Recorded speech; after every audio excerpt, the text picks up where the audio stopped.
바리새인들은 이르되 그가 귀신의 왕을 의지하여 귀신을 쫓아낸다 하더라. 예수께서 모든 도시와 마을에 두루다니사 그들의 회당에서 가르치시며 천국 복음을 전파하시며 모든 병과 모든 약한 것을 고치시니라.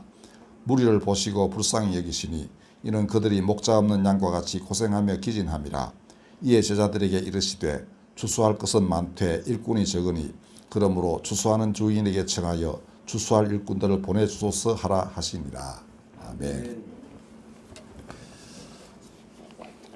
만약 예수님이 자기하고 속이 같은 제자들을 두지 않으셨다면 복음서가 오늘 우리에게 전해졌겠습니까? 아마 기독교라는 이제 정말 전무후무한 새로운 인류 역사의 신기원을 이룬 새로운 그 종교운동, 새로운 신앙운동은 우리에게 전해지지 않았고 우리는 어떻게 살고 있을지 짐작조차 할 수 없는 세상이 되었을 것입니다. 그렇기 때문에 가장 중요한 것은 예수님이 제자를 기르신 것이었습니다. 그거는 그 무엇보다도 마지막 계명이 보면 세 계명이 내가 너희를 사랑한 것 같이 너희도 서로 사랑하라 이거였습니다. 그러므로 속마음과 성품이 예수님을 꼭 닮은 제자들이 있어야만 이게 하나님 나라가 이루어지는 것이었고 또 말씀이 제대로 모든 사람에게 전파되게 되는 것입니다. 물론 음성으로 하지만 이 기록으로 남겨가지고 만인이 언제 어디서나 그 하나님의 성품을 그리스도를 통하여 알 수 있고 그럼으로써 사람이 하나님 앞에 다가가게 하는 그러한 놀라운 역사가 이루어지게 되는 것입니다. 그러면 그 성품이 어떠한가? 바울은 빌립보서에서 사람들에게 이렇게 말했습니다. 2장 5절부터가 그 유명한 그리스도 찬가라는 당시에 바울이 만든 노래가 아니고 그 당시 교회가 이렇게 찬양했던 찬송가입니다. 근데 너희 안에 이 마음을 품으라 곧 그리스도 예수의 마음이니 이렇게 하고 그 뒤에 그는 하나님의 본체이시지만 하나님과 동등됨을 취할 것으로 여기지 아니하시고 자기를 비워 종의 형체를 가지사 사람들과 같이 되셨고 그 다음에 자기를 낮추시고 죽기까지 복종하셨으니 곧 십자가에 죽으심이라. 이런 분을 하나님이 존귀한 자리에 올리셨다. 그래서 모든 무릎을 그 앞에 꿇게 하셨다. 이렇게 설명하고 있습니다. 그러므로 예수님 평상시에 나는 아버지와 하나이다 라고 말씀하셨습니다. 그러니까 사람을 낫게 하고 혹은 그 말씀을 하시고 할 때마다 하나님이 같이 계심을 명확하게 예수님은 인지하고 계셨습니다.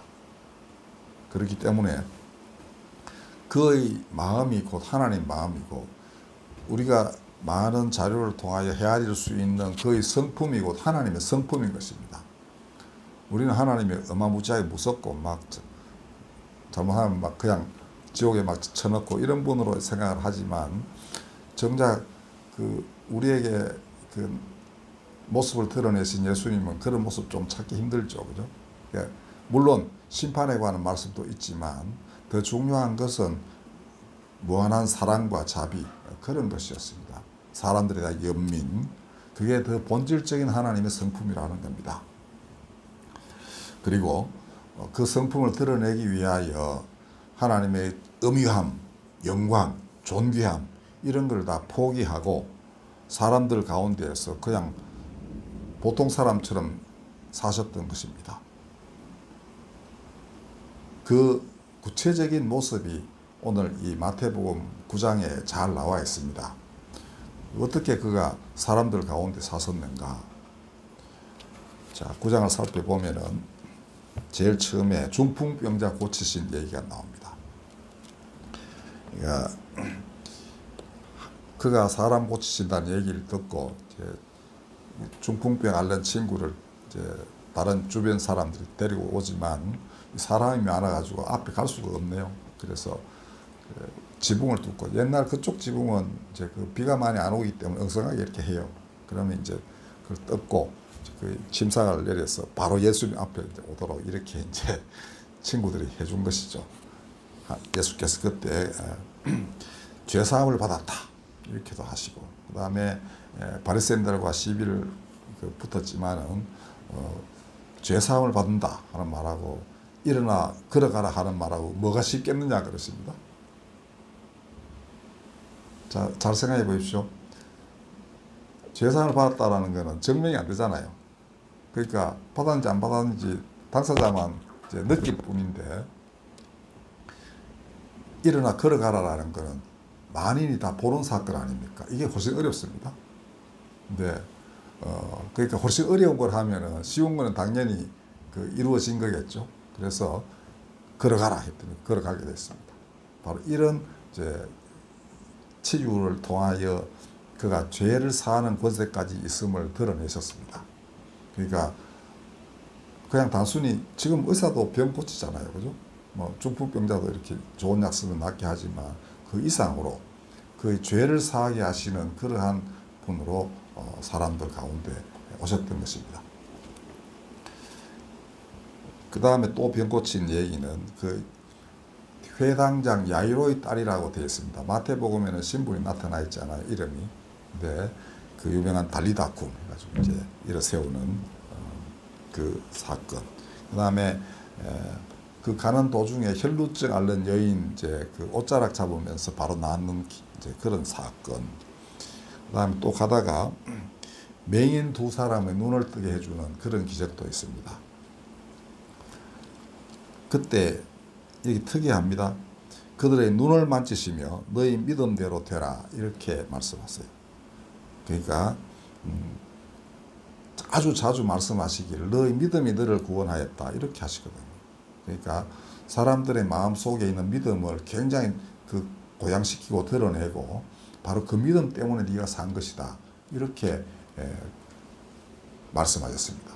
자신의 권능을 드러내신 적이 그러니까 자신 때문에 네가 나았다라든지 이런 쪽보다는 너의 믿음 때문에 네가 나았다 이렇게 하셨습니다. 그러니까 굉장히 겸손하신 분이죠. 이게 그 하나님의 본 마음이라는 겁니다.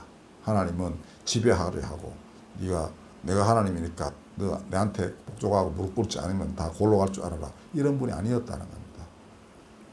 작은 믿음 하나 있으면은 그것을 되게 존중하고 바로 그 믿음 때문에 네가 살고 있다. 그 의인은 믿음으로 산다라는 말도 그런 말씀이죠. 정말 기사시 하나만 믿음이 있어도 산을 옮긴다 그러셨는데 그렇게 작은 믿음 하나를 굉장히 소중하게 말씀하심으로써 사람들이 많은 죄인들이 나도 기사시만한 믿음은 안 있겠나라는 생각을 하게 하겠죠. 그거 따라 가지고 이제 모든 악을 이제 물리치고 정말 하나님의 그 선한 나라로 사람을 가게 하는 것 이게 죽기까지 복종하시며 사람들에게 보통 사람처럼 다가와서 예수께서 이룩하신 일이었습니다. 그러니까 그냥 멀리서도 뭐 다 치유할 수 있었습니다. 그래서 그 백부장의 종은 그렇게 낫게 했습니다. 백부장이 나도 저놈 보고 이리 가라 저리 가라 말만 하면 다 따르는데 주께서 왜 멀리서도 그 귀신 쫓아내게 못 하시겠습니까? 하실 수 있습니다. 이렇게 해서 집에 안 오셔도 오시지 말라고 그래요. 그럼에도 능히 고치실 수 있다. 이렇게 했는데 그렇게도 하셨습니다. 그런 권능도 있습니다. 근데 눈앞의 맹인들은 그냥 눈을 만져 주셔가지고 낫게 하십니다. 그러니까 하나님이 친히 네 몸에 정말 다가와가지고 너를 이렇게 감싸 안고 있다. 하나님의 손이 지금 너에게 닿았다. 이거를 느끼게 하시는 그러한 행동이었습니다. 그 사람들이 얼마나 감동을 했겠습니까? 하나님의 손이 내 몸에 닿았다니 이렇게 되는 것입니다. 그 다음에 이제 벙어리 고친 얘기도 나오고요. 자, 그 다음에 이제 마태가 이 모든 그 병자 치유하는 일을 기록하면서 중간에 자기가 어떻게 부름받았는지를 이제 써놨어요. 자기가 이제 세리, 그러니까 그 세금 받는, 당시에는 통행세를 주로 받습니다. 그다음 주민세 이런 걸 받으니까 쉽게 말하면 세리가 앉아있는 자리가 있는 거예요. 부스 같은 게. 근데 예수께서 바로 나를 따르라 이렇게 하셨더니 금방 자기가 따라 일어났습니다. 그 세리라는 직업이 유대인들한테는 경멸받는 직업이었습니다. 그러니까 로마의 앞잡이처럼 돼가지고 세금을 좀 많이 뜯어가지고 자기 띵가 먹고 로마에게 바치고 뭐 이런 악덕 해가지고 나쁜 놈으로 돼 있었는데 자기도 싫었겠죠. 어쩌다가 세리가 됐지만 예수께서 그 잊지 말고 나오라 했더니 즉각 따라 나섰습니다. 그리고 그의 집에서 이제 식사를 하실 때 그 다른 세리 혹은 죄인들이 많이 와가지고 예수님과 같이 담소를 나누면서 대화를 하게 돼요. 근데 그들과 나눈 대화는 별로 안 나옵니다. 무슨 얘기를 했는지. 근데 생각해 보십시오. 이들이 예수 오셨다는 말씀 듣고 와가지고 미주알 고주알 뭐 묻지 않았겠습니까? 자기 속사정 뭐 이런 거 다. 근데 일일이 거기에 대답하셨을 것으로 생각이 됩니다. 그리고 먹고 마셨다 이거죠. 그러니까 뭐 한잔 해라, 뭐 한잔 하자, 뭐 이런 말씀도 오고 갔을 것을 우리가 능히 짐작할 수 있는 것은 바리새인들이 와서 보고 너희 선생은 왜 세리와 죄인들과 함께 잡수시느냐. 이제 저자들은 이제 좀 겁이 나가지고 율법을 따르려고 노력을 좀 한 것 같아요. 이제 그런데 세리와 죄인들과 같이 밥 먹다가는 자기도 이제 그 더러운 자, 죄인이 됐다고 생각했기 때문에 쉽게 그렇게 접근을 하지 못했어요. 근데 선생님이신 예수님은 서슴없이 이렇게 막 죄인들과 먹고 마신단 말이죠. 그때 예수 말씀하시기를 건강한 자에게 의사가 뭔 쓸데가 있느냐. 병든 자에게라야 의사가 필요하다. 너희는 가서 하나님께서 말씀하신 내가 긍휼을 원하고 제사를 원치 아노하노라 라는 말을 그게 무슨 의미인지를 배우고 와라. 하나님은 이 호세아에게 하신 말씀입니다.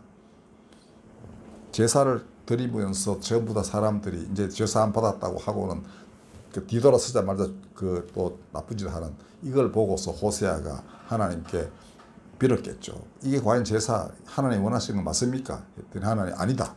나는 제사를 원치 않는다. 나는 긍휼을 원한다. 이렇게 하셨습니다. 그게 이제 예수님이 인용하신 부분이에요. 나는 의인을 부르러 온 것이 아니다. 너희처럼 서로 스스로 의롭다고 생각하는 자들은 내가 갈 필요가 없다. 너희 의의 길대로 가라. 나는 스스로 죄인이라고 생각하는 사람들을 부르러 왔다. 죄가 있다고 생각하고 하나님 앞에 나아가는 걸 정말 그것 때문에 두려워서 벌벌 떠는 이런 사람들을 위하여 내가 왔다. 그들을 그 사슬에서 풀어주러 왔다. 이렇게 말씀하셨습니다. 그러니까 마태에게 딱 맞는 말씀이죠. 나오라 했더니 그냥 나왔습니다. 이제 사람들에게 뭐 경멸의 눈초리를 받을 필요도 없는 오직 하나님의 말씀만을 따르고 그걸 전파할 사람으로 부르심을 입었고 또 자기 집, 그 죄인의 집에 선생님이 그냥 들어와서 먹고 마시신다 이거죠. 이만만한 파격, 이만만한 해방의 역사가 없습니다. 사람을 이렇게 자유롭게 하셨습니다. 그 마태가 이제 그가 어떻게 병자를 고치셨는지를 이렇게 여러 개의 사례를 통하여 다 증거한 뒤에 결론을 낸 게 오늘 본문입니다. 모든 동네를 다 돌아다니시면서 천국 복음을 전파하셨다. 하나님 나라가 이것이다. 그전에는 몰랐습니다. 이런 나라가 하나님 나라인지. 두렵기만 했던 나라인데 전혀 아닌 겁니다. 눈먼 자는 보게 하고 이 말 못하는 자는 말하게 하고 병들어서 뭐 의사한테 돈 다 뜯긴 걸로 되어 있습니다. 혈루병 하는 여인은. 근데 이 여인은 그냥 옷자락 하나 잡는 것만으로 낫게 해주는 그것이 하나님 나라다. 자기 친구 데려와서 낫게 해달라고 하면 그 친구의 믿음을 보고도 그 사람을 구원했습니다. 지붕 뜯어가지고 내리는 그 믿음.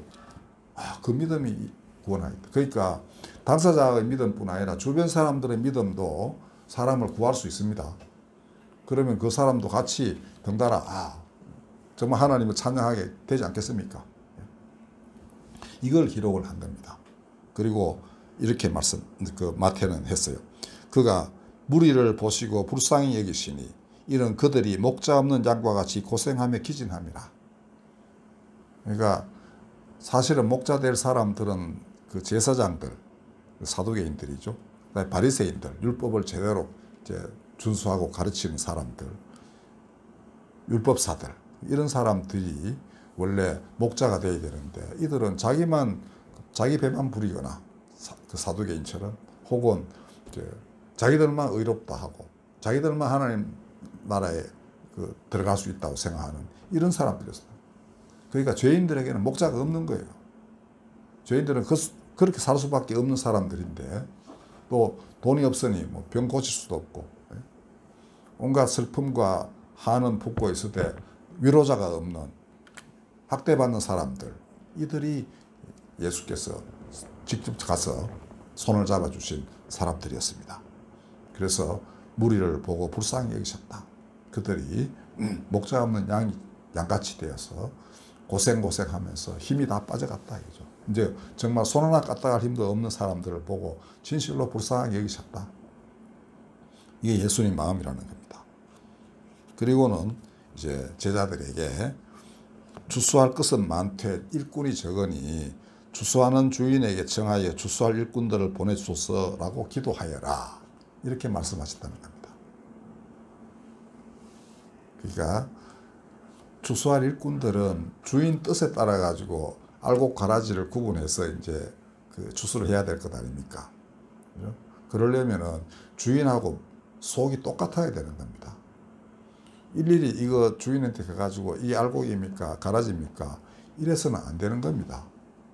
그 주인의 속을 잘 헤아리고 그의 성품 그대로 본받아 가지고 척 보면 이 알곡이구나, 이게 척 보면 이 가라지구나.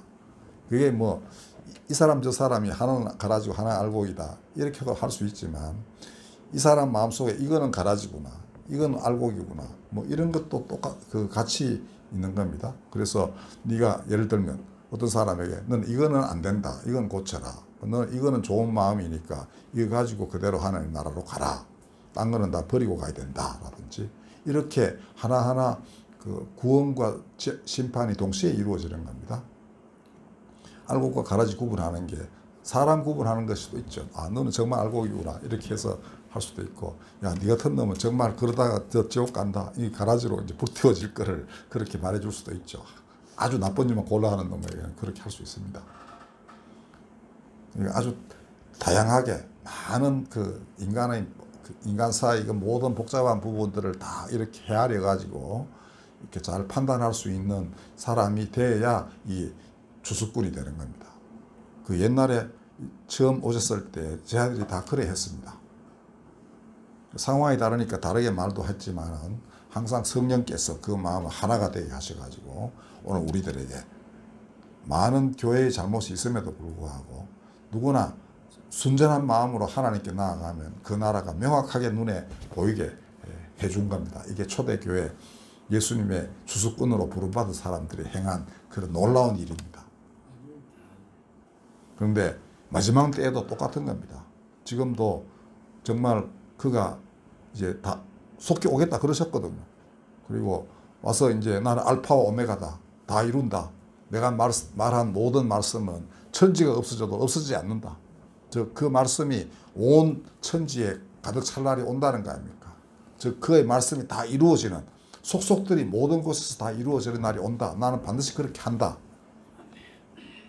그리고 그때 오면 이제 마태복음 24장에 보면은 천사들을 보내어 택하신 자들을 온 천지 사방에서 모을 것이다 이렇게 하셨습니다. 그게 이제 마지막 때의 일꾼들이겠죠. 그 일꾼은 결국 하나님의 말씀, 그리스도 안에서 이제 드러난 말씀과 예수 안에서 드러난 하나님의 성품, 이거를 똑같이 말씀이 그 안에 육화가 되고 또 그 성품 그대로 이제 본받아 가지고 이렇게 하나님 나라를 전하는 겁니다. 물론 인간이 어떻게 예수님 같은 거룩한 분과 전적으로 하나가 되겠습니까? 인격적으로 어떤 순간에 하나가 되거나 혹은 부분적으로 아주 유사하거나 이러면 그 주수꾼이 되는 겁니다.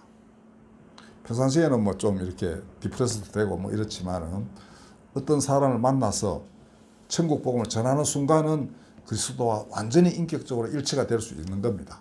그게 성령의 역사, 예수 그리스도의 사역입니다. 나머지 시간은 안 될 수도 있죠. 그러나 그 시간은 되는 거예요.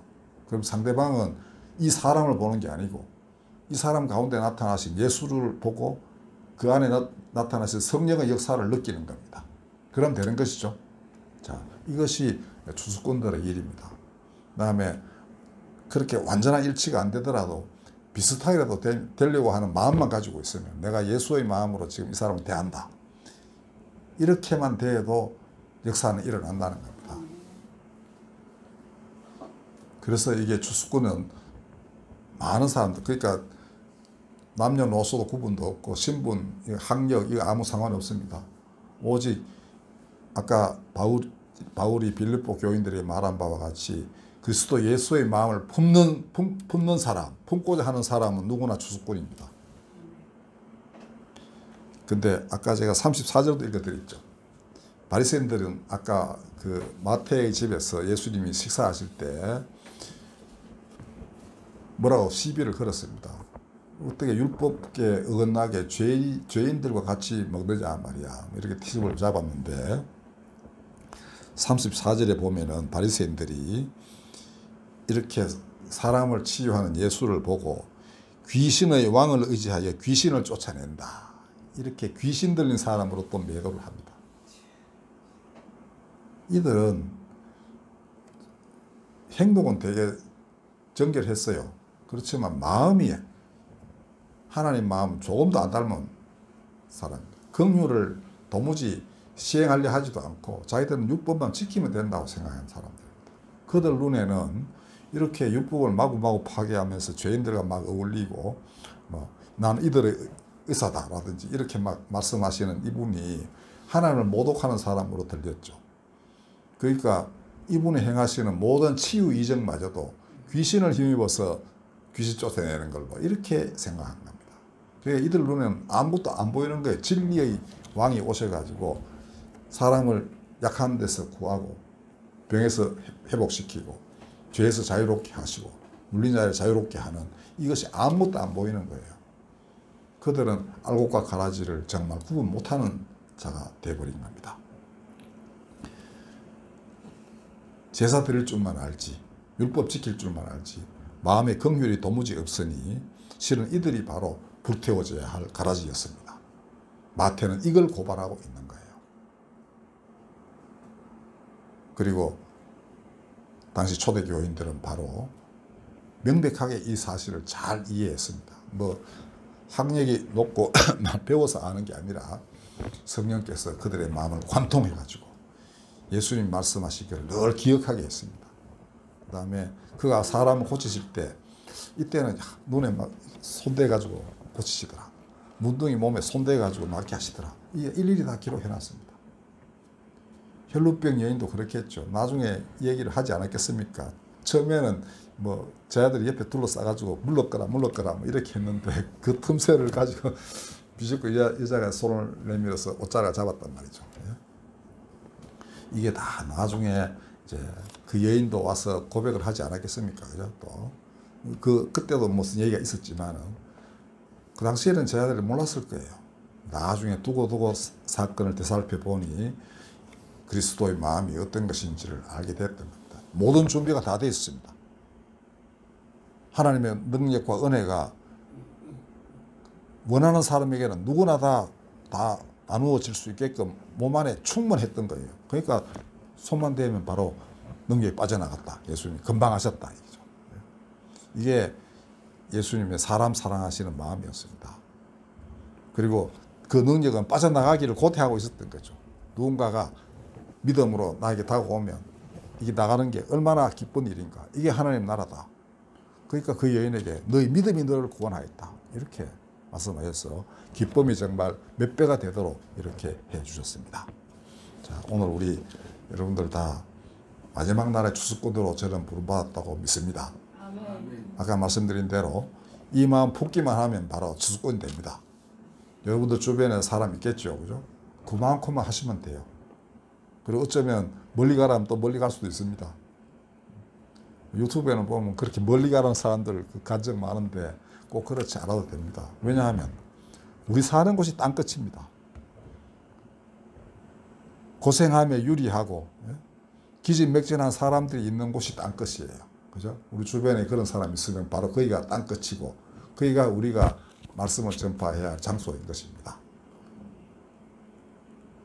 아름답고 거룩한 사역에 동참하시기를 빕니다. 기도하겠습니다. 우리로 하여금 그리스도 예수의 마음을 품게 하여 주옵소서. 그리하여 부분적으로나마 그리고 또 한때나마 작은 그리스도 되어 눌린 자를 자유롭게 하고 눈먼 자를 보게 하며 진실로 가난한 자에게 복음을 전하게 하여 주시옵소서. 그리고 늘 항상 깨어 기도하며 범사에 감사하고 그럼으로써 하나님 나라가 저희 마음속에 그리고 저희들과 연관되는 모든 사람들 관계 속에서 다른 모든 이들이 볼 수 있게끔 그렇게 그 나라 이룩하여 주시옵소서. 홀로 골방에서 기도할 때 그 기도 들으시고 빛나는 하늘의 영광이 그 기도를 통하여 또한 하나씩 하나씩 이루어가게 역사하여 주시옵소서. 예수님의 이름으로 기도하였습니다.